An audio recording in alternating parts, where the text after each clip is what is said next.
My name is Margaret. I'm 85 years old, and by the time you're watching this, I'll be gone. I'm not going to tell you to make the most of life.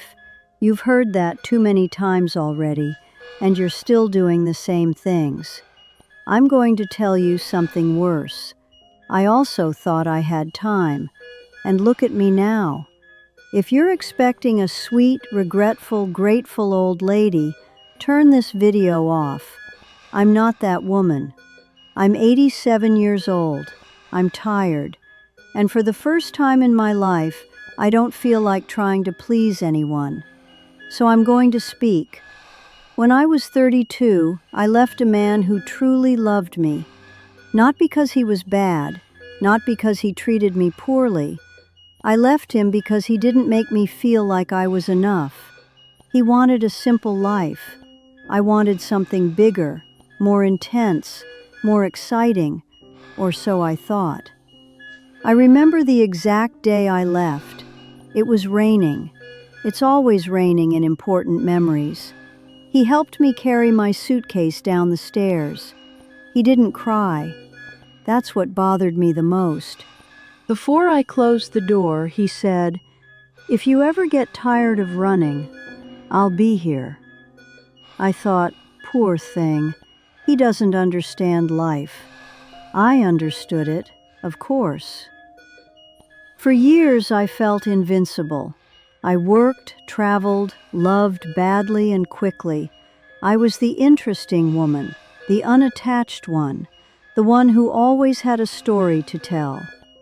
But there's something nobody tells you when you choose to be strong all the time. Strength is exhausting too. You don't notice it at first. At first they applaud you, they admire you, they tell you you're inspiring. I fed on that. I remember a dinner in Madrid when I was 38. Long table, expensive wine, clever laughter. A man told me, "You're dangerous. You don't need anyone." I smiled. I felt powerful. Today I understand what he was really saying. I can't reach you. I can't touch you. And that's not admiration. That's distance. When I was 45, one night I came home after a loud dinner. Too much wine, too much laughter, too many plans that didn't matter. I took off my shoes, sat on the floor, and cried. Not out of loneliness, that would have been too obvious. I cried because I realized something terrible. There was no one I could call without an excuse. I had people, but I didn't have refuge. And no, that's not the same thing. That night I dialed a number, his. I hung up before the first ring. Pride. Always that damn pride. I never had children, not because I couldn't, because there was always something more urgent. Now isn't a good time. When my life is more organized, when I have more freedom. When I was 39, I was late. 3 days that changed the way I breathed. I imagined a crib. I imagined a name. I imagined a tiny hand holding my finger. I wasn't pregnant, and what I felt wasn't relief. It was a hollow space I didn't know how to explain. I kept going, like always. Life doesn't organize itself. It ends first. At 50, I became well known in my field, recognized, requested, respected. But no one respects your hand when it shakes at 3 in the morning. Someone who loves you does that. And I had chosen applause instead of arms. No one forced me. I chose it. That's what weighs the most now. There are decisions that don't hurt when you make them. They hurt 20 years later, when you can't do anything about them. One day, at 60, I went to a reunion with old classmates. Many of them had pictures of their grandchildren on their phones.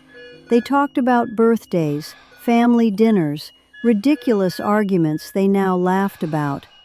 I talked about travel. It sounded impressive, but it wasn't tender. There's a huge difference. Do you know what I regret most? Not the mistakes. At least mistakes teach you something. I regret the times I didn't say what I felt so I wouldn't seem weak, so I wouldn't inconvenience anyone, so I wouldn't lose control.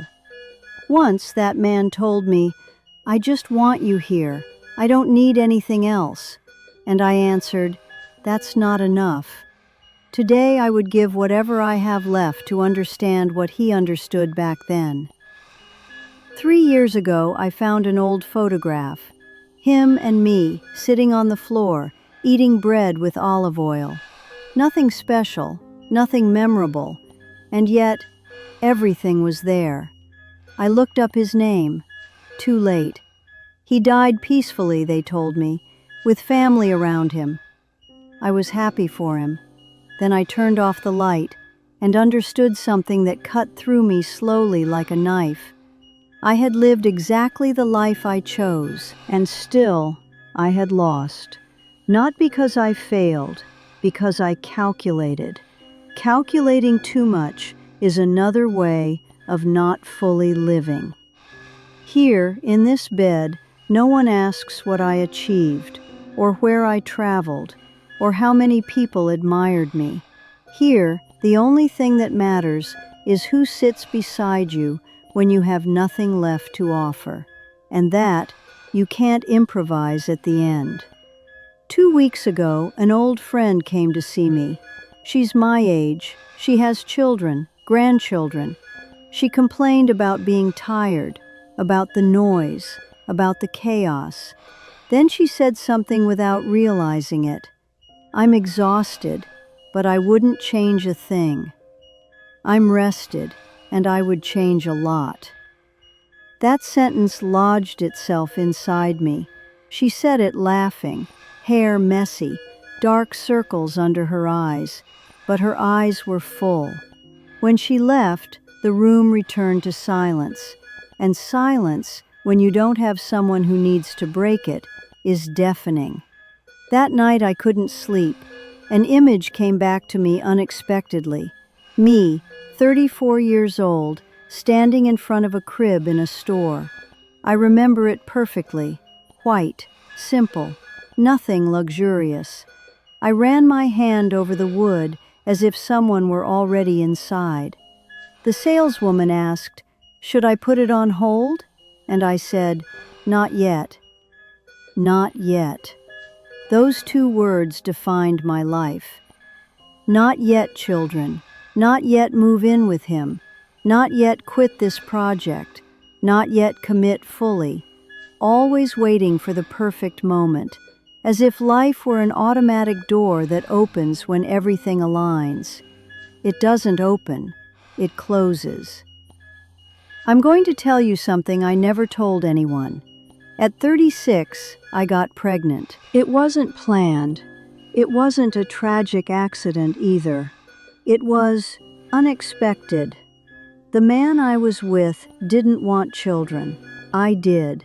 But not in that context. Not without security. Not without stability.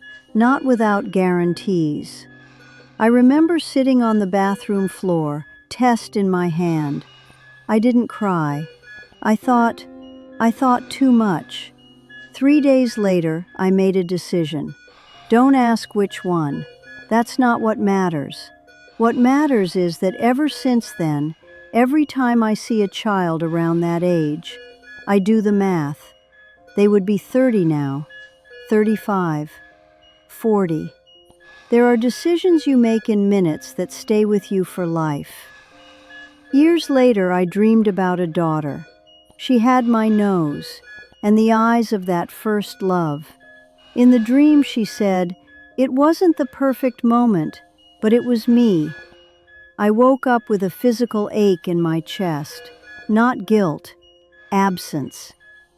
At 48, a man proposed to me. It wasn't overwhelming passion. It was stability. It was calm. It was possible home. He said, "I don't promise endless excitement. I promise to stay." And I thought I deserved something more intense, something bigger, something extraordinary. I said no. Months later, I saw him pushing a baby stroller. He didn't look extraordinary. He looked happy, and that image followed me for years. People think regret hits like a punch. It doesn't. It comes as small stings. In the grocery store, when you see a mother arguing with her teenage son. In the park, when a child runs toward someone yelling, "Mom!" In the hospital, when you hear, "Have they notified immediate family?" Immediate. That word is brutal when there's no one who fits it. If I could go back, I would do fewer correct things and more honest ones. I would leave dinners I don't want to attend, but I would stay when someone says, "Stay." I would say, "I need you," without shame. I would accept that depending on someone isn't weakness, because misunderstood independence is an elegant cage. And I was proud of my bars, until one day I realized no one was trying to come in. That's all that counts. Everything else is noise that fades. I'm already on my way out. You still have time, and don't make my biggest mistake. Don't confuse intensity with depth. Intensity dazzles, but relationships with depth hold you up. Don't confuse admiration with love. Admiration applauds you. Love is what remains when there's nothing left to applaud. And don't confuse having options with knowing how to choose. I had many, and I chose late, because choosing well isn't always brilliant. It doesn't always impress, but it's almost always what stays with you when everything else goes dark. So let me ask you something. If tomorrow you ran out of time, would it hurt more what you did wrong or what you never dared to choose?